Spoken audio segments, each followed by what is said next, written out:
நல்லது. இந்த அருமையான நாளிலும் கூட நாங்கள் ஏற்கனவே கடந்த வாரத்துக்கு முதல் வாரம் தேவனுடைய பண்புகள் என்ற அந்த பாடத்துல கடவுளுடைய நன்மை தன்மைகளை குறித்து நாங்கள் படித்திருந்தோம்.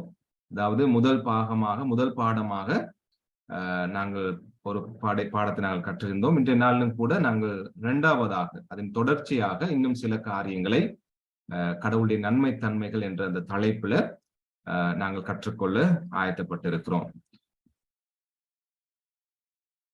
ரைட். முதலாவது நாங்க ஏற்கனவே கற்றுக்கொண்டதை போல நாங்க படிச்சது மாதிரி கடவுள் தன்னுடைய நன்மை தன்மையில மாறாதவராக இருக்கிறார் என்பதை நாங்க ஏற்கனவே பார்த்திருந்தோம் இல்லையா? அதாவது கடவுள் அவருடைய குணாதிசயத்திலே அவருடைய தன்மையிலேயே அவர் நல்லவராக இருப்பதினால அவர் அந்த தன்மையிலிருந்து மாற முடியாதவராக அவர் காணப்படுகிறார் இல்லையா?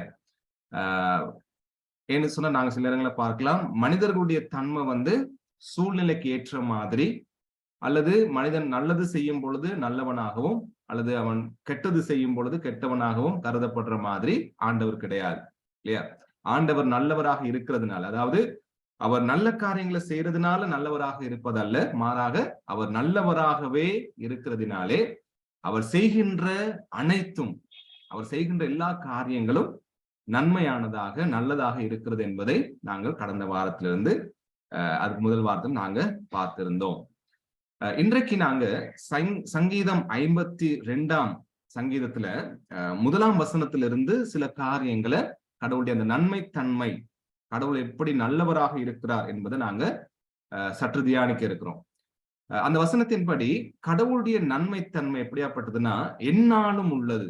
ரைட். அப்ப நாங்க என்ன தலைப்பு போட்டிருக்கோம்னு சொன்னா, எந்நாளும் உள்ள அல்லது என்றென்றைக்கும் உள்ள அல்லது சதா காலமும் உள்ள, காலத்துக்கும் உள்ள கிருபை என்பதை நாங்க பார்க்க போறோம். அப்ப 52ஆம் சங்கீதத்துல 1ஆம் வசனம் முதல் பகுதி இப்படியாக ஆரம்பிக்கிறது: பலவானே பொல்லாப்பில் ஏன் பெருமை பாராட்டுகிறாய் என்று அந்த வசனத்துல ஆரம்ப பகுதி ஆரம்பிக்கிறது. அப்ப யாரை தாவீது பலவான் என்று சொல்றாரு, யார பொல்லாப்புல பெருமை பாராட்டுகிறாய்னு கேட்கிறாருன்னு சொன்னா, 1 சாமுவேல் புத்தகத்துல நாங்க வாசிக்கிறோம் 21ஆம் 22ஆம் அதிகாரங்கள்ல சில சம்பவங்கள் கொடுக்கப்பட்டிருக்கிறது. அப்ப 21ஆம் அதிகாரம் 1ஆம் வசனத்தில் நாங்க பார்க்கிற மாதிரி அந்த வசனம் பாருங்க: தாவீது நோபில் இருக்கிற ஆசாரியனாகிய அகிமெலேக்கினிடத்தில் போனான். அகிமெலேக்கு நடுக்கத்தோடே தாவீதுக்கு எதிர்கொண்டு போய், ஒருவரும் உம்மோடே கூட வராமல் நீர் ஒண்டியாய் வருகிறது என்ன என்று அவனை கேட்டான். என்ன நடந்திருக்குன்னு சொன்னா, எப்பொழுது சவுல் ராஜா தாவீதை கொலை செய்வதற்கு துரத்தி திரிந்து கொண்டிருந்த சந்தர்ப்பத்துல சவுளுடைய மகன் யோனத்தன் தாவீதுக்கு சொல்றாரு, என்னுடைய தகப்பன் உன் மீது கோபம் உள்ளவராக உன்னை கொலை செய்யறதுக்கு வகை தேடி கொண்டிருக்கிறார்னு சொல்லும் பொழுது தாவீது ராஜா என்ன செய்யறார், அங்கிருந்து தப்பித்து ஓடி ஒளிகிறார். ஒளிந்ததுக்கு பிற்பாடு 1 சாமுவேல்ல நாங்க வாசிக்கிறோம் 21ஆம் அதிகாரத்துல அவர் ஆசாரியனாக இருக்கிற அகிமெலேக்கினிடத்துல வந்தார்னு சொல்லி, ரைட். அந்த பகுதியில நீங்க வாசிச்சு பார்க்கும்போது நாங்க கண்டு கொள்ளலாம், அவர் அங்க சாப்பாடு கேட்கிறாரு. அப்பங்கள் இருந்தா தனக்கு தரும்படியாக தாவீது கேட்கறத நாங்க கவனிக்கிறோம், ரைட். இப்படியாக அவர் தன்னுடைய தேவைக்காக, தன்னுடைய போஜனத்துக்காக ஆசாரியனிடத்துல வந்ததாக 1ஆம் வசனம் அந்த 21ஆம் அதிகாரம் 1 சாமுவேல்ல நாங்க கவனிக்கிறோம். இந்த காரியத்தை, ரைட், தாவீது அந்த ஆசாரியனை சந்திக்க வந்த அந்த காரியத்தை பாருங்க, 1 சாமுவேல் புத்தகத்துல 21ஆம் அதிகாரம் 9ஆம் 10ஆம் வசனங்களை நாங்க பார்க்கிறோம். இப்படியாக சொல்லுது அந்த வசனம்: அப்பொழுது சவுலின் ஊழியக்காரரோடே நின்ற ஏதோமியனாகிய தோவேக்கு பிரதி உத்தரமாக, ஈசாயின் மகனை நோபில் இருக்கிற அகிதூபின் குமாரனாகிய அகிமெலேக்கிலிடத்தில் வர கண்டேன். இவன் அவனுக்காக கர்த்தரிடத்தில் விசாரித்து அவனுக்கு வழிக்கு போஜனத்தை கொடுத்து பெலிஸ்தியனாகிய கோலியாத்தின் பட்டயத்தையும் அவனுக்கு கொடுத்தான் என்று சொல்றார். யார் அது? இப்ப 52ஆம் சங்கீதத்துல மேல பிராக்கெட்ல போடப்பட்டிருக்குது இந்த பின்னணியை, ரைட், சுருக்கமாக. அப்போ தாவீது ராஜாவுக்கு வேலைக்காரனாக அல்லது படை வீரனாக இருந்த தோவேக்கு என்ன செய்யறாரு, சவுல் ராஜாவுக்கு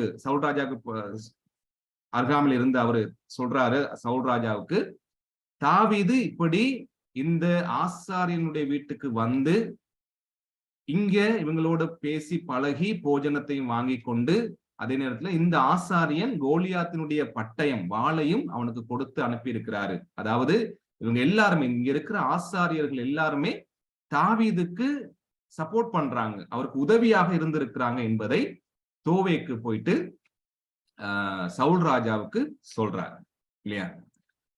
சொல்லும் பொழுது என்ன நடக்குதுன்னு பாருங்க. 1 சாமுவேல் 21ஆம் அதிகாரம் 16ஆம் 17ஆம் வசனம். சவுல் ராஜா சொல்றாரு, இதை கேட்ட உடனே அவர் அந்த ஆசாரியன் கிட்ட வந்து அகிமேலேக்கு ஆசாரியன் வந்து சொல்றாரு, நீயும் உன் தகப்பன் வீட்டார் அனைவரும் சாகவே சாக வேண்டும் என்றார். ரைட். அதாவது ராஜாவாகிய சவுல் எனக்கு நீங்க சப்போர்ட் பண்ணாம எனக்கு எதிரியாக இருக்கிற தாவீதுக்கு சப்போர்ட் பண்றீங்க, ஆகவே நீங்க என்ன செய்யணும், சாகணும் என்று சொல்லி சொல்ற அந்த சம்பவத்தை நாங்க பார்க்கிறோம். அடுத்த வசனம் சொல்லுது, பின்பு ராஜா தன்னண்டையிலே நிற்கிற சேவகரை நோக்கி, நீங்கள் போய் கர்த்தருடைய ஆசாரியர்களை கொல்லுங்கள், அவர்கள் கையும் தாவீதோடு இருக்கிறது, அவன் ஓடி போகிறதை அவர்கள் அறிந்திருந்தும் அதை எனக்கு வெளிப்படுத்தவில்லை என்றான். ராஜாவின் வேலைக்காரரோ கர்த்தருடைய ஆசாரியர்களை கொல்ல தங்கள் கைகளை நீட்ட சம்மதிக்கவில்லை என்று சொல்லப்படுகிறது. அப்ப தோவேக்கு தாவீது இப்படி வந்துட்டு போயிருக்கிறான். அதே நேரத்தில் இந்த ஆசாரியர்கள் தாவீதுக்கு சப்போர்ட் பண்றவங்களாக இருக்கிறாங்க ராஜா. அதே நேரத்துல ராஜாவாகி உமக்கு எதிரானவர்களாக இருக்கிறாங்க என்று சொல்லி ராஜாவுக்கு சொல்லி கொடுத்திருக்கிறாரு. ராஜா வந்து இங்க சொல்றாரு தன்னுடைய படை வீரர்களுக்கு, இவங்களை நீங்க கொன்று போடுங்கள்னு சொல்லி. ஆனால் சவுல் ராஜாவுடைய வேலைக்காரர்கள் என்ன செய்யறாங்களா, சவுல் ராஜாவுக்கு கீழ்ப்படியில்ல, அவருடைய கட்டளைகளுக்கு அவங்க செவி கொடுக்காம இருக்கிறத நாங்க இங்க கவனிக்கிறோம். ரைட். அப்ப அவங்களுக்கு தெரிஞ்சிருக்குது, நாங்க செய்கின்ற இந்த காரியம், அதாவது கர்த்தருடைய ஆசாரியர்களை கொல்ல தங்கள் கைகளை நீட்ட சம்மதிக்கவில்லை என்று அந்த வசனம் முடியுது. அப்ப கடவுளால நியமிக்கப்பட்ட இந்த ஆசாரியர்கள் மேல நாங்க கை போடக்கூடாது என்பதை அவங்க சிந்திக்கிறாங்க. ஆனால் அப்படி சிந்திக்கிறதுனால, அப்படி அவங்க மறுத்ததுனால அடுத்த வசனம் பாருங்க. அப்பொழுது ராஜா தோவேக்கை நோக்கி, ரைட், அந்த தோவேக்கு என்ன செய்யறாரு, அவர் தான் மாட்டி விட்டாரு, நம்ம பார்த்திருந்தோம். ராஜா அவனை நோக்கி சொல்றாரு, நீ போய் ஆசாரியர்களை கொன்று போடு அப்படின்னு சொன்ன உடனே தோவேக்கு என்ன செய்யறாரு, ஆசாரியர்கள் மேல விழுந்து சணல் நூல் ஏபோத்தை தரித்திருக்கும் 85 பேரை அன்றைய தினம் கொன்றான். ரைட். அப்ப தோவேக்கு எந்த விதமான பயமும் இன்றி துணிகரத்தோட கர்த்தருடைய ஆசாரியர்களை, ரைட், என்ன செய்யறான், கொன்று போட்டான் என்று சொல்லப்படுகிறது. அது மட்டும் இல்ல, அடுத்த வசனத்துல பாருங்க, ஆசாரியர்களின் பட்டணமாகிய நோபிலும் உள்ள புருஷரையும் ஸ்திரீகளையும் பிள்ளைகளையும் குழந்தைகளையும் மாடுகளையும் கழுதைகளையும் ஆடுகளையும் பட்டய கருக்கினால் வெட்டி போட்டான் என்று சொல்லப்படுகிறது. எனவே இது ஒரு பயங்கரமான ஒரு சூழ்நிலை. இந்த சூழ்நிலைக்கு முதல்ல தான் இந்த சங்கீதத்தை தாவீது பாடினார் என்று சொல்லப்படுகிறது. அதாவது தோவேக்கு போய் சவுல் ராஜாவுக்கு சொன்ன அந்த சந்தர்ப்பத்துல தாவீது இந்த சங்கீதத்தை பாடினான் என்று சொல்லப்படுவதை நாங்க கவனிக்கிறோம். அப்போ நாங்க என்ன பார்க்கிறோம்னு சொன்னா, எவ்வளவு பெரிய பலவான்கள் தோவேக்கா இருந்தாலும், அதே போல சவுலாக இருந்தாலும், சவுளுடைய ஆட்சி அதிகாரமாக இருந்தாலும், ரைட், அப்படியான பலவான்கள் அவங்களுடைய வல்லமைகள் தனக்கு எதிராக எவ்வளவாக மோசமான விதத்துல செயல்பட்டாலும், ரைட், அவங்க செய்கின்ற அக்கிரமம், அவங்க செய்கின்ற பொல்லாத செயல்கள், அவங்களுடைய பெருமை பாராட்டுதல், இந்த சங்கீதத்துல சுருக்கமா நாங்க வாசிச்சுட்டு போகும்போது இதெல்லாம் நாங்க காணலாம். எப்படியான பெருமை பாராட்டுதல் இருந்தாலும், ரைட், தாவீது ஒண்ணு மட்டும் தெரிஞ்சிருந்தாரு, யாரு தனக்கு என்ன எதிராக இருந்து என்ன பலத்தை காண்பித்தாலும், ரைட், எங்களை ஒன்றும் செய்ய முடியாது என்பதை அவர் உணர்ந்தவராக காணப்பட்டார். ஏன் ஒன்றும் செய்ய முடியாது அப்படின்றத சங்கீதம் 52ல 1ஆம் வசனத்துல 2வது பகுதியில நாங்க பார்க்கிறோம். ரைட், பாருங்க அந்த வசனத்தை முழுக்க நான் வாசிக்கிறேன். பலவானே பொல்லாப்பில் ஏன் பெருமை பாராட்டுகிறாய்? தோவேக்கு சொல்றார். ரைட், நீ பொல்லாப்பு செய்யறதுல, ரைட், அங்க போயிட்டு கபட நாவு மாதிரி நீ என்னைய மாட்டி கொடுத்து எங்களுக்கு விரோதமாக நீ செயல்படுறதுல, ரைட், நீதிமானுக்கு விரோதமாக செயல்படுறதுல, ரைட், சங்கரிக்கும்படி நீ செயல்படுகிற அந்த காரியத்துல, ரைட், நீ ஏன் பெருமை பாராட்டுகிறாய் என்று அவர் கேட்டுட்டு 2ஆம் பகுதியில் சொல்றாரு, நீ எவ்வளவு பெருமை பாராட்டி எங்களுக்கு விரோதமாக செயல்பட்டாலும், ரைட், வசனம் தொடர்கிறது, தேவனுடைய கிருபை எந்நாளும் உள்ளது. ரைட், அப்ப அந்த கிருபைன்னு சொன்னது நாங்க என்ன பார்த்திருந்தோம்? குட்னஸ், கடவுளுடைய நன்மை தன்மை எந்நாளும் உள்ளது. ரைட், ஆகவே தாவீது சொல்ல வர காரியம் என்ன? கடவுள் தன்னுடைய வாழ்க்கையை குறித்து ஒரு திட்டம் வச்சிருக்கிறாரு. கடவுள் தன்னுடைய வாழ்க்கையை குறித்து ஒரு நோக்கம் வச்சிருக்கிறாரு. எனவே அந்த நோக்கத்தை, அந்த திட்டத்தை தன்னை சூழ இருக்கின்ற எவ்வளவு பெரிய பலவானாலும், அவங்களுடைய எந்த விதமான தந்திரமான செயல்களினாலும், ரைட், அவங்களுடைய எந்த விதமான கபடான காரியத்தினாலும் ஒன்றும் செய்ய முடியாது. ரைட், ஏன்னு சொன்னா கடவுள் நன்மை செய்கிறவராய், ரைட், அவர் எங்களுடைய வாழ்க்கையில அவருடைய அந்த நன்மைகளை எந்நாளும் வைத்திருக்கிறவராக இருக்கிறாரு. எனவே அதற்கு விரோதமாக அதை தள்ளிவிட்டு யாரும் எங்களுக்கு தீமை செய்ய, பொல்லாப்பு செய்ய முடியாது என்பதை அவர் காண்பிக்கிறார். ரைட், தேவனுடைய கிருபை எந்நாளும் உள்ளது, தேவனுடைய நன்மை தன்மைகள் எந்நாளும் உள்ளது என்பதை காண்பிக்கிறார். அப்ப எந்நாளும் உள்ளதுன்னு சொல்லும் பொழுது என்னத்தை அது குறிக்குதுன்னு சொன்னா, கடவுளுடைய நன்மை தன்மைகள், கடவுள் எங்களுக்கு செய்கிற நன்மைகள் எப்படியாப்பட்டதுன்னு சொன்னா, இன்றைக்கு ஒரு நன்மையை செய்துட்டு நாளைக்கு நன்மை செய்யாம திரும்ப ஒரு மாசம் கழிச்சு நன்மை செய்யறவர் கிடையாது. ரைட், அவர் தொடர்ந்தும், ரைட், ஒவ்வொரு நாளும் ஒவ்வொரு நிமிஷமும், ரைட், தொடர்ந்தும் எப்பொழுதும் எல்லா காலங்களிலும், ரைட், அதாவது நித்திய காலம் வரைக்கும், ரைட், நம்முடைய வாழ்க்கையில அவருடைய கிருபை இருக்கிறது, தேவனுடைய கிருபை எந்நாளும் உள்ளது என்பதை அவர் காண்பிக்கிறார் அன்பானவர்களே. ரைட், அப்ப இங்க கிருபை அப்படின்னு சொல்லும் பொழுது, இந்த கிருபை நாங்க பார்க்கிறோம். அந்த கிருபைக்கான அர்த்தத்தை நாங்க பார்க்கும் பொழுது என்ன நாங்க கவனிக்கிறோம்னு சொன்னா, கடவுள் தன்னுடைய மக்களோட உடன்படிக்கை செய்து கொண்டார். நாங்க பார்த்தோம் இல்லையா, எந்நாளும் அந்த கிருபை உள்ளதுன்னு சொல்லும் பொழுது அந்த கிருபைக்கு அர்த்தம் என்ன கொடுக்கப்படுகிறது? கடவுளுடைய உடன்படிக்கையின் அன்பு. சரியா? அப்ப கடவுள் தன்னுடைய மக்களோடு உடன்படிக்கை செய்து கொண்டார். அந்த உடன்படிக்கை செய்து கொண்டதினால அந்த உடன்படிக்கையின் மூலம் வருகின்ற ஆசீர்வாதங்கள் தான் இந்த நன்மைகளாக இருக்கிறது என்பதை நாங்க கவனிக்கிறோம். ரைட், அதாவது உடன்படிக்கையின் ஆசீர்வாதத்தை தான், ரைட், கடவுள் என்ன செய்யறாரு? நமக்கு நன்மைகளாக அனுபவிக்கும்படி கொடுத்து கொண்டிருக்கிறார். ரைட், அதை நாங்க அவதானிப்போம். தேவனுடைய கிருபை அது நித்திய காலமா எந்நாளும் உள்ளது. அப்ப அந்த கிருபை எப்படி எங்களுக்கு கிடைச்சிச்சு? கடவுள் மனிதனோடு செய்து கொண்ட அந்த உடன்படிக்கையின் நிமித்தம், அதன் உடன்படிக்கையின் ஆசீர்வாதங்களாக நம்முடைய வாழ்விலே எந்நாளும் அந்த கிருபை, அந்த நன்மைகள் தொடருகிறது என்பதை நாங்க பார்க்கிறோம். சரியா? அப்ப கடவுளுடைய அந்த கிருபை, ரைட், அந்த கிருபை அல்லது உடன்படிக்கையினாலதான் இன்றைக்கு மனிதர்களாகிய நமக்கு ரட்சிப்பு கிடைச்சிருக்கு. அப்ப நாங்க என்ன பார்த்தோம்? அந்த ரட்சிப்பின் நன்மைகளை தான் நாங்க இன்னைக்கு அனுபவிச்சு கொண்டிருக்கோம். அந்த உடன்படிக்கையினாலதான் எங்களுக்கு ரட்சிப்பு கிடைத்தது.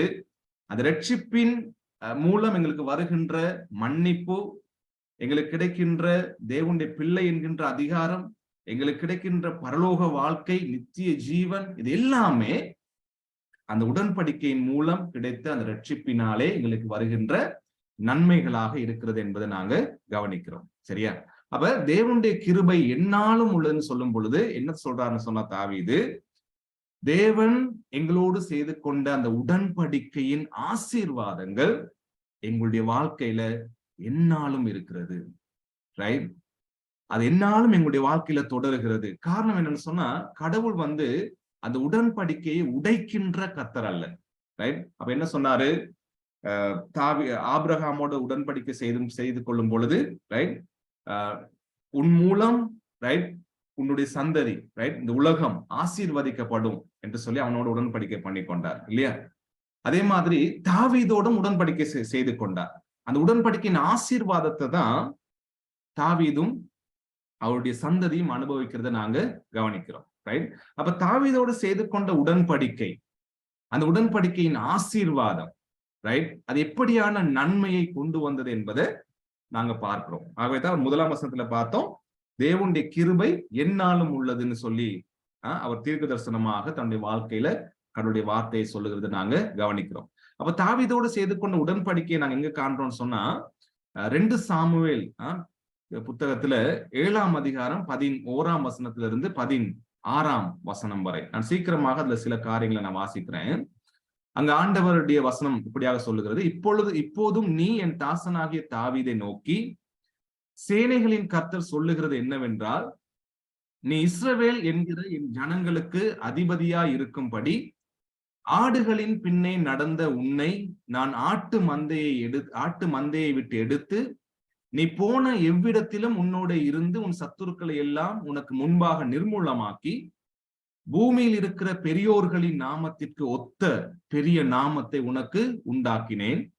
நான் என் ஜனமாகிய இஸ்ரவேலுக்கு ஒரு இடத்தை ஏற்படுத்தி அவர்கள் தங்கள் ஸ்தானத்திலே குடியிருக்கவும், இனி அவர்கள் அலையாமலும் முன்போலும் நான் என் ஜனமாகிய இஸ்ரவேலின் மேல் நியாயாதிபதிகளை கட்டளையிட்ட நாள் வரையிலும் நடந்தது போலும் நியாயக்கேட்டின் மக்களால் இனி சிறுமைப்படாமலும் இருக்கும்படி அவர்களை நாட்டினேன். உன்னுடைய எல்லா சத்துருக்களுக்கும் உன்னை நீங்களாக்கி இளைப்பாறவும் பண்ணினேன். இப்போதும் கர்த்தர் உனக்கு வீட்டை உண்டு பண்ணுவார் என்பதை கர்த்தர் உனக்கு அறிவிக்கிறார். உன் நாட்கள் நிறைவேறி நீ உன் பிதாக்களோட நித்திரை பண்ணும் போது நான் உனக்கு பின்பு உன் கற்ப பிறப்பாகிய உன் சந்ததியை எழும்ப பண்ணி அவன் ராஜ்யத்தை நிலைப்படுத்துவேன் என்று ஆண்டவர் சொல்றார். அப்ப தாவீதோடு செய்து கொண்ட உடன்படிக்கை என்னது? தாவீதினுடைய ராஜ்யத்தை நிலைப்படுத்துவேன் என்று கடவுள் அவனோடு உடன்படிக்கை செய்து கொள்றார். அப்ப அந்த உடன்படிக்கையின் ஆசீர்வாதங்களை தான், அந்த கிருபையின் ஆசீர்வாதங்களை தான், அந்த கிருபையின் நன்மை தன்மைகளை தான் தாவீது தன்னுடைய வாழ்க்கையில அனுபவிக்கிறார் என்பதை நாங்க ஆரம்பத்துல பார்த்தோம். இன்னும் நாங்க அந்த வசனங்களை வாசி கொண்டு போறோம். 2 சாமுவேல் 7ஆம் அதிகாரம் 8 16 வரைக்கும். அவன் என் நாமத்துக்கென்று ஒரு ஆலயத்தை கட்டுவான், அவன் ராஜ்யபாரத்தின் சிங்காசனத்தை என்றைக்கும் நிலைக்க பண்ணுவேன். நான் அவனுக்கு பிதாவாயிருப்பேன், அவன் எனக்கு குமாரனாயிருப்பான். அவன் அக்கிரமம் செய்தால் நான் அவனை மனுஷருடைய மிலாற்றினாலும் மனுபுத்திரருடைய அடிகளினாலும் தண்டிப்பேன். உனக்கு முன்பாக நான் தள்ளிவிட்ட சவுலிடத்திலிருந்து என் கிருபையை விலக்கினது போல அவனை விட்டு விலக்க மாட்டேன். அப்ப கர்த்தருடைய கிருபை, அந்த உடன்படிக்கையின் அன்பு, அதன் ஆசீர்வாதங்கள் என்னாலும் எப்போதும் உள்ளது, ரைட், என்று சொல்லுகின்ற தாவீது அவருடைய வசனத்தின்படி இங்க நாங்க பார்க்கிறோம். ஆண்டவர் சொல்றாரு, என்னுடைய கிருபையை உன்னை விட்டு விலக்க மாட்டேன், ரைட். அப்ப நாங்க என்ன பார்க்கிறோம்? அந்த உடன்படிக்கையின் அன்பை, அந்த உடன்படிக்கையின் மூலம் உனக்கு வரவேண்டிய அந்த ஆசீர்வாதத்தை உன்னை விட்டு என்னாலும் விலக்க மாட்டாது, என்றென்றைக்கும் உனக்கு இருக்கும் என்று சொல்றார். அடுத்த வசனம் பாருங்க, உன் வீடும் உன் ராஜ்யமும் என்றென்றைக்கும் உனக்கு முன்பாக ஸ்திரப்பட்டிருக்கும், உன் ராஜாசனம் என்றென்றைக்கும் நிலை பெற்றிருக்கும் என்கிறார் என்று சொன்னார் என்று நாங்க கவனிக்கிறோம். அப்போ கடவுள் தாவீதோடு செய்து கொண்ட உடன்படிக்கையின்படி தாவீதின் மூலம் அவனுடைய சிங்காசனம் நித்திய காலமாக நிலை பெற்றிருக்கும். கடவுள் சொல்றாரு, என்னுடைய கிருபையை, அந்த உடன்படிக்கையின் அன்பை, உடன்படிக்கைக்குரிய அந்த ஆசீர்வாதங்களை நீங்க என்னுடைய ஜனங்கள், அந்த ஜனங்களுக்கு கொடுக்க வேண்டிய அந்த ஆசீர்வாதங்களை நான் விலக்கிக் கொள்ள மாட்டேன் என்று சொல்றதையும் நாங்க பார்க்கிறோம் இல்லையா? அடுத்து பாருங்க, சங்கீதம் 89 28 29 வசனங்கள். என் கிருபையை என்றென்றைக்கும் அவனுக்காக காப்பேன், என் உடன்படிக்கை அவனுக்காக உறுதிப்படுத்தப்படும், அவன் சந்ததி என்றென்றைக்கும் நிலைத்திருக்கவும் அவன் ராஜாசனம் வானங்கள் உள்ள மட்டும் நிலை நிற்கவும் செய்வேன் என்று சொல்லி இன்னும் சங்கீதங்கள்ல தாவீதோடு செய்து கொண்ட உடன்படிக்கையை ஆண்டவர் உறுதிப்படுத்துகிறத நாங்க கவனிக்கிறோம். அப்ப அந்த உடன்படிக்கையின் ஆசீர்வாதம் என்றென்றைக்கும் இருக்கும் என்று சொல்லுகின்ற அந்த நன்மைகள் தொடர்ந்தும் நிலைத்திருக்கும் என்பதை ஆண்டவர் தாவீதுடைய வாழ்க்கையில உறுதிப்படுத்தி சொல்றதை நாங்க காணக்கூடியதாக இருக்கிறது இல்லையா? அதே மாதிரி இன்னும் சில வசனங்களை வாசிட்டு நாங்க போவோம். எரேமியா 23ஆம் அதிகாரம் 5 முதல் 6 வசனங்களை நாங்க பார்க்கும் பொழுது, இதோ நாட்கள் வரும் என்று கர்த்தர் சொல்லுகிறார், அப்பொழுது தாவீதுக்கு ஒரு நீதியுள்ள கிளையை எழும்ப பண்ணுவேன், அவர் ராஜாவாய் இருந்து ஞானமாய் ராஜரீகம் பண்ணி பூமியிலே நியாயத்தையும் நீதியையும் நடப்பிப்பார். அவர் நாட்களில் யூதா ரட்சிக்கப்படும், இஸ்ரவேல் சுகமாய் வாசம் பண்ணும், அவருக்கு இடும் நாமம் நமது நீதியா இருக்கிற கர்த்தர் எனப்படும் என்பதை நாங்க பார்க்கிறோம். அப்ப தாவீதோடு உடன்படிக்கை செய்து கொண்ட ஆண்டவர் உன்னுடைய சந்ததிக்கு அந்த ஆசீர்வாதம் கிடைக்கும்னு சொல்றாரு. அப்ப தாவீதுடைய மகன் சாலமோன் அவன் தான் ஆலயத்தை கட்டுறான், ஆலயத்தை கட்டுவான்னு சொல்லி ஆண்டவர் சொன்னாரு. ஆனால் தாவீதுடைய மகன் சாலமோன் அவருடைய அந்த ஆட்சியில அவர் கடவுளுடைய உடன்படிக்கைக்கு உண்மை இல்லாதவராக செயல்பட்டார் இல்லையா? அந்நிய தேவர்களை, அந்நிய பெண்களை திருமணம் முடிச்சதின் மூலம் அவர் கடவுளுக்கு விரோதமானவராக அல்லது உடன்படிக்கையை உடைக்கிறவராக காணப்பட்டார் இல்லையா? ஆகவே கடவுளுடைய வசனத்தை நாங்க கவனிக்கிற காரியம் என்னன்னு சொன்னா, தாவீதினுடைய சிங்காசனத்தை உறுதிப்படுத்துவேன், அந்த உடன்படிக்கையின் ஆசீர்வாதங்களை என்றென்றைக்கும் நான் அவங்களுக்கு கொடுப்பேன், அந்த ரட்சிப்பின் ஆசீர்வாதங்களை கொடுப்பேன்னு சொன்ன ஆண்டவர் என்ன செய்யல, அந்த கிருபையை தாவீது அல்லது தாவீதுடைய மகன் சாலமோன் அவங்களுடைய பரம்பரையில செய்யப்பட்ட பாவத்தின் நிமித்தம் அந்த கிருபையை அவர் என்ன செஞ்சிடல, விலக்கி கொள்ளவில்லை. மாறாக தான் சொன்ன வார்த்தையை உறுதிப்படுத்தி அதை நிலைப்படுத்தும்படி தீர்க்க தரிசனமாக எரேமியா மூலம் சொல்றாரு, இதோ ஒரு நாள் வரும், அந்த நாள்ல நான் என்ன செய்வேன், நான் சொன்னதை போல தாவீதோடு செய்து கொண்ட உடன்படிக்கை, அந்த உடன்படிக்கை ஏற்ற விதமாக நீதியுள்ள கிளையை நான் எழும்ப பண்ணுவேன். ரைட்? அதாவது உடன்படிக்கைக்கு உண்மையாக இருந்து ரைட் அந்த உடன்படிக்கையை காத்து கொள்ளுகின்ற ஒரு கிளையை நான் எழும்ப பண்ணுவேன். அவர் என்ன செய்வாராம், ராஜாவா இருந்து ஞானமாய் ராஜரீகம் பண்ணி பூமியிலே நியாயத்தையும் நீதியையும் நடப்பிப்பார். அவர் நாட்களில் யூதா ரட்சிக்கப்படும், இஸ்ரவேல் சுகமாய் வாசம் பண்ணும், அவருக்கு இடும் நாமம் நமது நீதியா இருக்கிற கர்த்தர் என்பதே. ரைட்? நமது நீதியா இருக்கிற கர்த்தர் என்பதே. அப்ப தாவீதா இருந்தாலும் சாலமோனாக இருந்தாலும் தங்களுடைய நீதியை அழுக்குப்படுத்தி கொண்டாங்க இல்லையா? தங்களுடைய நீதியை கரைப்படுத்தி கொண்டாங்க. கடவுள் எதிர்பார்த்த விதமாக உடன்படிக்கைக்கு உண்மை இல்லாத ஜனங்களாக காணப்பட்டாலும் கடவுள் உண்மை உள்ளவராக இருக்கிறதுனால, அவர் நன்மை செய்வேன் என்று சொன்னவர் தன்னுடைய நன்மையை நிறுத்தி கொள்ளாதவராக இருக்கிறார் இல்லையா? தாவீது அதே போல சாலமோனுடைய அல்லது மக்களுடைய பாவங்களின் நிமித்தம் என்னுடைய நன்மையை நான் கொடுக்க மாட்டேன், நான் அதை நீக்கிக் கொள்ளுகின்றேன், ரைட், உங்களுக்கு சாபம் வரும் என்று சொல்லி ஆண்டவர் சொல்லாம அந்த நன்மையை முழுவதுமாக கொடுக்கும்படி, அந்த ஆவிக்குரிய மேன்மைகளை கொடுக்கும்படி என்ன செய்யறாரு, கடவுள் ஒரு கிளையை, ஒரு நீதியுள்ள ராஜாவை, ரைட், நியாயமாக நீதியை நடப்பிக்கின்ற ஒரு ராஜாவை அவங்களுக்காக ஆயத்தப்படுத்துறத நாங்க பார்க்கிறோம். ஆகவேதான் அன்பானவர்களே, கடவுள் நன்மை செய்கிறவராக இருக்கிறதுனால அந்த நன்மையை யாராலும் தடுத்து நிறுத்த முடியாது. எப்படியாப்பட்ட மனிதர்களாலும் எப்படியாப்பட்ட வல்லமைகளினாலும் எங்களுடைய பாவத்தினாலும் கூட என்ன செய்ய முடியாது, அதை தடுத்து நிறுத்த முடியாது. அவர் சொன்னதை, எங்களுக்கு நன்மையை தருவேன் என்று சொன்னதை செய்தே முடிப்பார் என்பதை நாங்க கவனிக்கிறோம் அன்பானவர்களே. அப்ப ஒரு நீதியின் ராஜாவின் மூலம் தாவீது கொடுத்த உடன்படிக்கையை காப்பாற்றி அதன் மூலம் உள்ள ஆசீர்வாதங்களை கொடுக்கும்படி தேவன் நன்மை செய்யும்படி தொடர்ந்தும் அந்த நல்ல தேவன் செயலாற்றுகிறத நாங்க கவனிக்கிறோம். ரைட்? அதே மாதிரி ஏசாயாவுல வாசிக்கிறோம் 9ஆம் அதிகாரம் 6 முதல் 7 எப்படி அந்த நன்மையை கொடுக்க போறாராம்.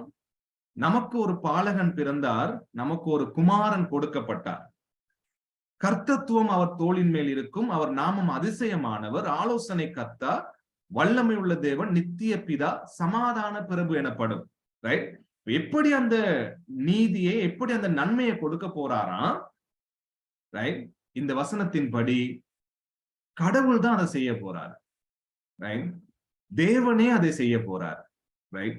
எந்த விதமான மனிதனை தங்கி இருந்து, மனிதன்ல தங்கி இருந்து, மனிதனுடைய நன்மை தன்மைகள்ல தங்கி இருந்து ஆண்டவர் உடன்படிக்கையின் ஆசீர்வாதங்களை அல்லது அந்த கிருபைகளை கொடுக்க முடியாம போகுது அங்க மனிதனுடைய பாவத்தின் நிமித்தம். எனவே கடவுள் தன்னுடைய குமாரன், தன்னுடைய ஒரே பேரான குமாரன், நேச குமாரன், ரைட், அவர் மூலம் என்ன செய்ய போறாராம்?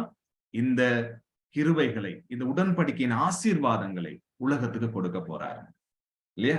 அப்ப ஆபிரகாமுக்கு சொன்ன ஆண்டவர், அதுக்கு முதல்ல ஆதியாகமத்துல 3ஆம் அதிகாரம் 15ஆம் வசனத்துல சாத்தான் கிட்ட ஆண்டவர் பேசும்போது சொன்னார், உன்னுடைய தலையை அவர் நசுக்குவார்னு சொல்லி வாக்கு கொடுத்த ஆண்டவர், ரைட்? ஆபிரகாமுக்கு. அதுக்கு பிற்பாடு தாவீதுக்கு உன்னுடைய சிங்காசனம் நிலைப்படும் என்று சொன்ன ஆண்டவர், ரைட்? ஒரு மனிதனுடைய தயவிலும் ஒரு மனிதனுடைய காரியத்திலும் நம்பி இல்லாமல் அவங்களுடைய காரியங்கள் எல்லாம் அழுக்கான கந்தையாக போயிருச்சு, நீதி எல்லாம். எனவே தன்னுடைய குமாரன் மூலம் அந்த நன்மையை கொடுக்க ஆண்டவர் ஆயத்தப்பட்டு விட்டார். ரைட்? அவர் என்ன சொல்றார் பாருங்க அடுத்த வசனத்துல, தாவீதின் சிங்காசனத்தையும் அவனுடைய ராஜ்யத்தையும் அவர் திடப்படுத்தி அதை இது முதற்கொண்டு என்றென்றைக்கும் நியாயத்திலும் நீதியிலும் நிலைப்படுத்தும்படிக்கு அவருடைய கர்த்தத்துவத்தின் பெருக்கத்துக்கும் அதன் சமாதானத்துக்கும் முடிவில்லை. சேனைகளின் கர்த்தருடைய வைராக்கியம் இதை செய்யும். சேனைகளின் கர்த்தருடைய வைராக்கியம் இதை செய்யும் என்று சொல்லி ஆண்டவர் சொல்றதை நாங்க பார்க்கிறோம். அப்ப அந்த உடன்படிக்கையின் ஆசீர்வாதங்களை, அந்த நன்மையை கொடுப்பேன் என்று சொன்ன ஆண்டவர் அந்த நன்மையை கொடுக்கும்படி என்ன செய்யறாரு? தன்னுடைய குமாரனையே ஆயத்தப்படுத்துறார். அந்த குமாரனையே ஆயத்தப்படுத்தி மனிதனுக்கு அந்த நன்மையை வழங்குகின்ற ஆண்டவராக இருக்கிறார். எனவேதான் நாங்க அந்த வசனத்துல வாசிக்கிறோம், கர்த்தருடைய கிருபை என்றைக்கும் உள்ளது. நம்முடைய வாழ்க்கையில எவ்வளவு ஒரு பெரிய ஒரு ஆசீர்வாதம் பாத்தீங்களா? இப்ப புதிய ஏற்பாட்டுல லூக்கா 1ஆம் அதிகாரத்துல 31 இருந்து 37 வரைக்கும் நாங்க வாசிக்கும் பொழுது அங்க என்ன நாங்க கவனிக்கிறோம் பாருங்க. தேவதூதன் அவளை நோக்கி, அதாவது மரியாள்கிட்ட வந்து பேசும் பொழுது என்ன சொல்றாரு பாருங்க. இப்ப நாங்க படிச்ச காரியத்தோட தொடர்பு படுத்தி கொஞ்சம் சிந்திச்சு பார்ப்போம். தேவதூதன் அவளை நோக்கி, மரியாளே பயப்படாதே, நீ தேவனிடத்தில் கிருபை பெற்றாய். இதோ நீ கர்ப்பவதியாகி ஒரு குமாரனை பெறுவாய், அவருக்கு இயேசு என்று பெயரிடுவாயாக. அவர் பெரியவராய் இருப்பார், உன்னதமானவருடைய குமாரன் எனப்படுவார். கர்த்தராகிய தேவன் அவருடைய பிதாவாகிய தாவீதின் சிங்காசனத்தை அவருக்கு கொடுப்பார். ரைட்? சாலமோனுக்கு கொடுப்பார்னு சொல்லல இல்லையா? அதை விட மேன்மையாக தாவீதின் சிங்காசனத்தை அவருக்கு கொடுப்பார். ஏன்னா அவர்தான் மரியாளுடைய வயிற்றுல உருவேற்பட்டிருக்கிற அந்த ஆண்டவர் தான், அந்த பாலகன் தான், அந்த சமாதான பிரபுதான், அந்த தேவன் தான் என்ன செய்ய போறாராம்? தாவீதின் சிங்காசனத்தை கொண்டவராக அவர் ஆளுகை செய்ய போகிறார். அடுத்த வசனம் பாருங்க, அவர் யாக்கோபின் குடும்பத்தாரை என்றென்றைக்கும் அரசாளுவார். அப்ப நாங்க வாசிச்சோம் சங்கீதத்துல, அவருடைய கிருபை என்றென்றைக்கும் எந்நாளும் உள்ளது. ரைட்?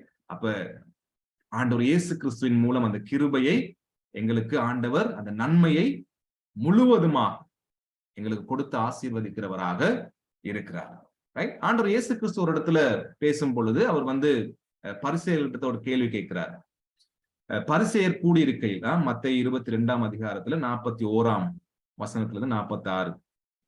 பரிசேயர் கூடியிருக்கையில் இயேசு அவர்களை நோக்கி, கிறிஸ்துவை குறித்து நீங்கள் என்ன நினைக்கிறீர்கள்? அவர் யாருடைய குமாரன் என்று கேட்டார். அவர் தாவீதின் குமாரன் என்றார்கள். அப்ப என்ன சொல்றாங்க?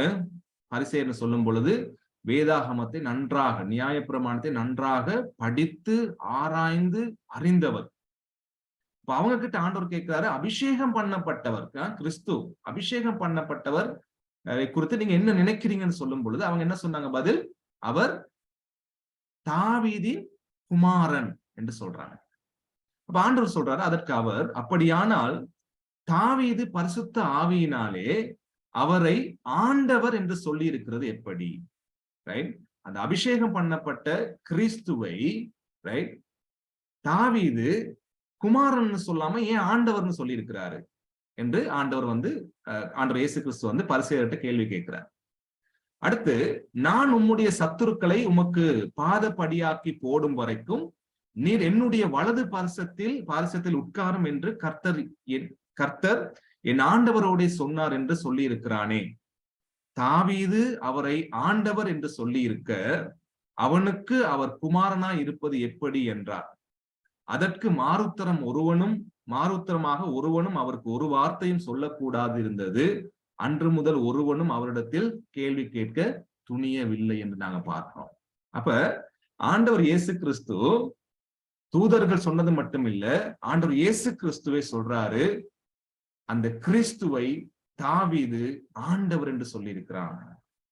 அந்த ஆண்டவர் அவர் ஆண்டவர்னு சொன்ன அதே அந்த கிறிஸ்துவை எரேமியா, ஏசாயா போன்றவர்கள் என்ன சொல்லியிருக்கிறாங்க, ஒரு பாலகனாக நம்மை ரட்சிக்கும் நீதியுள்ள ராஜாவாக வந்து பிறப்பார், அவர் தேவனுடைய குமாரன் என்று சொல்லி இருக்கிறாங்க.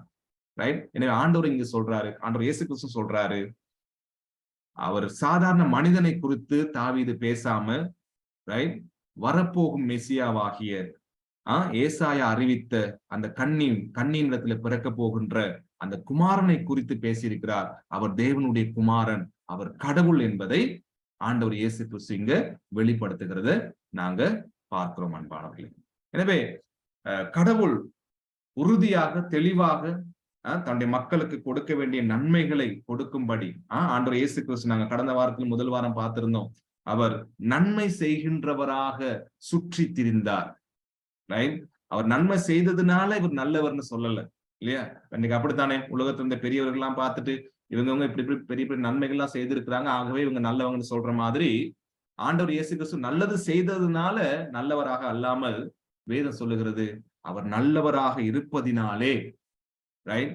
பழைய ஏற்பாட்டுல நாங்க பார்த்துட்டு வந்தோம் எப்படி அவர் நல்லவராக இருந்தார்னு சொல்லி. அவர் நல்லவராக இருப்பதினாலே நன்மை செய்கிறவராக இருக்கிறார் என்பதை நாங்க கவனிக்கிறோம் அன்பானவர்களே. ரைட். இப்ப பாருங்க, 1 கொரிந்தியர்ல 15ஆம் அதிகாரம் 24, 26 வசனங்கள். அப்பொழுது அவர் சகல துரைத்தனத்தையும் சகல அதிகாரத்தையும் வல்லமையும் பரிகரித்து தேவனும் பிதாவுமாய் இருக்கிறவருக்கு ராஜ்யத்தை ஒப்புக் கொடுப்பார். எல்லா சத்துருக்களையும் தமது பாதத்திற்கு கீழாக்கி போடும் வரைக்கும் அவர் ஆளுகை செய்ய வேண்டியது. பரிகரிக்கப்படும் கடைசி சத்துரு மரணம். ரைட். அப்ப அந்த ராஜா, ரைட், மனிதர்களுக்கு நன்மை செய்யும்படி, மனிதனுக்கு நன்மையை கொண்டு வரும்படி. இப்ப பாருங்க, பழைய ஏற்பாட்டுல மக்கள் கடவுளோடு செய்து கொண்ட உடன்படிக்கைக்கு தொடர்ந்து மீறி செயல்படும் பொழுது அந்த உடன்படிக்கையின் படி, அந்த உடன்படிக்கை உடைக்கும் போது சாபம் வருது மனிதர்கள் மேல, கடவுளுடைய தண்டனை வருது இல்லையா? அப்ப தண்டனை சாபமாக வரும் பொழுது புதிய ஏற்பாடுல பார்க்கிறோம், பாவத்தின் சம்பளம் மரணம், அதோட கூலி மரணம் இல்லையா? அப்ப அந்த மரணத்தில் இருந்து, அந்த சத்துருவாகிய மரணத்தில் இருந்து, அந்த ஆளுகையில் இருந்து மனிதனை மீட்கிறது தான் கடவுள் செய்ய போகிற பெரிய நன்மை. கடவுள் நமக்கு கொடுக்க போகின்ற பெரிய ஆசீர்வாதம், அந்த உடன்படிக்கையின் மூலம் கொடுக்க போகின்ற பெரிய ஆசீர்வாதம். அந்த ஆசீர்வாதத்தை, அந்த நன்மையை செய்யும்படிதான் ஆண்டவர் வேதாகமத்துல ஆரம்பத்திலிருந்து பார்த்துக்கிட்டு வர, அவர் செயலாற்றி கொண்டே வாரார், தன்னுடைய குமாரனை வெளிப்படுத்தி அவர் மூலம் அந்த நன்மையை செய்யும்படி. எனவே கொரிந்தியர்ல வாசிக்கிறோம், கடைசியாக வெற்றி கொள்ள வேண்டிய, ரைட், அழித்து போட வேண்டிய சத்துரு எங்களுக்கு நன்மையை கொண்டு வந்து தர முடியாத படிக்க, எங்களுடைய வாழ்க்கையில சாபமாக, எங்களுடைய வாழ்க்கையில துக்கமாக, கண்ணீராக, எங்களுடைய வாழ்க்கைக்கு பட்கடிப்பாக, எங்களுக்கு நிரந்தர மரணத்தை கொண்டு வந்து தருகின்ற அந்த சத்துருவை ஜெயம் கொள்ளும்படி அந்த குமாரன், அந்த ராஜா, ரைட், வெளிப்பட்டு சிலுவையில என்ன செய்யறாரு, அந்த சத்துருவை அழித்து போடுகிறார். ரைட். பாருங்க, the last enemy that shall be destroyed is death. அந்த மரணத்தை ஆண்டவர் என்ன செய்யறாரு, அழித்து போடுகிறார் என்பதை நாங்க கவனிக்கிறோம் அன்பானவர்களே. எனவே கடவுள் எவ்வளவு நல்லவர் என்பதை, திடீர்னு அவர் பூமியில வந்து ஒரு காரியத்தை செய்துட்டார் சிலுவையில என்பதை மாத்திரம் நாங்க பார்க்காம, அதுதான் உச்சகட்டம். ஆனால் அதற்கு எப்படி அவர் பழைய ஆரம்பத்திலிருந்து செயல்பட்டார், ரைட், என்பதை நாங்க கவனிக்கிறோம். ஆரம்பத்திலிருந்து செயல்படும் பொழுது மனிதனுடைய மீறுதல்கள் கூட, மனிதனுடைய எதிர்ப்புகள் கூட என்ன செய்ய முடியல, அந்த நன்மை தன்மைகளை கொடுக்க முடியாத படிக்கு கடவுளை தடுத்து நிறுத்த முடியலன்னு நாங்க பார்த்தோம். எனவே அன்பானவர்களே, நிச்சயமாக தன்னுடைய குமாரன் இயேசு கிறிஸ்துவையே கொடுத்து எங்களுக்கு நன்மை செய்த கர்த்தர், ரைட், எங்களுடைய வாழ்க்கையில் இருக்கிற சிறிய சிறிய காரியங்களுக்கு நன்மை செய்யாம அந்த காரியங்கள்ல எங்களுக்கு உதவி செய்யாம இருப்பாரா? அவர் நல்லவராகவே இருக்கிறதுனால நன்மை செய்கிறவராகவே சுற்றி திரிகின்ற ஆண்டவராக இருக்கிறார் என்பதை நாங்க கவனிக்கிறோம். எனவே 52ஆம் சங்கீதத்துல நாங்க வாசிக்கும் பொழுது இன்றைக்கு நாங்க அதை எப்படி விளங்கிக் கொள்றோம் பாருங்க. 8ஆம் வசனம், 8ஆம் 9ஆம் வசனம், அது இலகு மொழிபெயர்ப்புல ரொம்ப அழகா எங்களுக்கு சரியான முறையில விளங்கிக் கொள்ற அளவுல அந்த மொழிபெயர்ப்பு இங்க கொடுக்கப்பட்டிருக்கிறது. அந்த வசனத்தை நான் எழுதியிருக்கிறேன். நீங்க அதை கொஞ்சம் பார்க்கலாம்.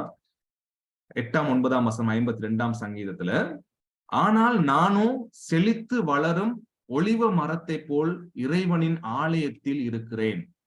ரைட்? நான் இறைவனின் உடன்படிக்கையின் அன்பில் எப்பொழுதும் நம்பிக்கை வைத்திருக்கிறேன். ரைட்? என்ன அன்பில நம்பிக்கை வச்சிருக்கிறாரா? உடன்படிக்கையின் அன்பில். ரைட்? ஏன்னா அந்த உடன்படிக்கையை நாங்க உடைச்சாலும் அவர் உடைக்காத தேவனாக இருக்கிறார். தன்னுடைய குமாரன் இயேசு கிறிஸ்துவ கூடாக அந்த உடன்படிக்கையை நிறைவேற்றி எங்களை ஆசீர்வதிக்கிறவராகவே இருக்கிறார் அவர்.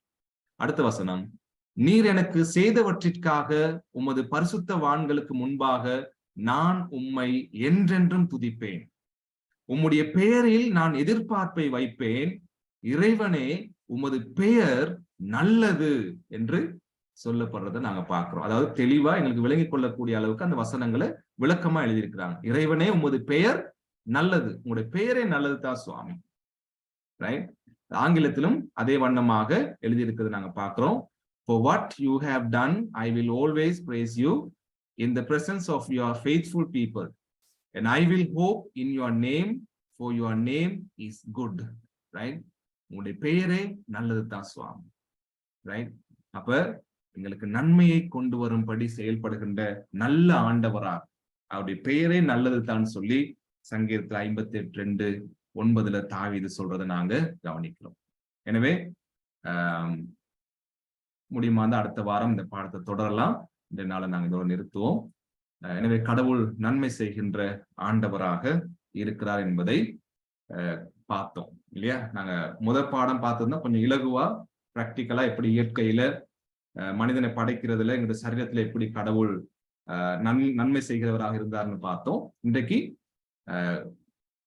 எப்படி கடவுள் தன்னுடைய வார்த்தையின் மூலம் எங்களுக்கு கொடுக்கக்கூடிய இறுதி நன்மை, மரணத்திலிருந்து எங்களுக்கு ரட்சிப்பு எப்படி ஆண்டவர் கொடுக்க செயல்பட்டார் என்பதை நாங்க இன்றைய நாள்ல பார்த்தோம்.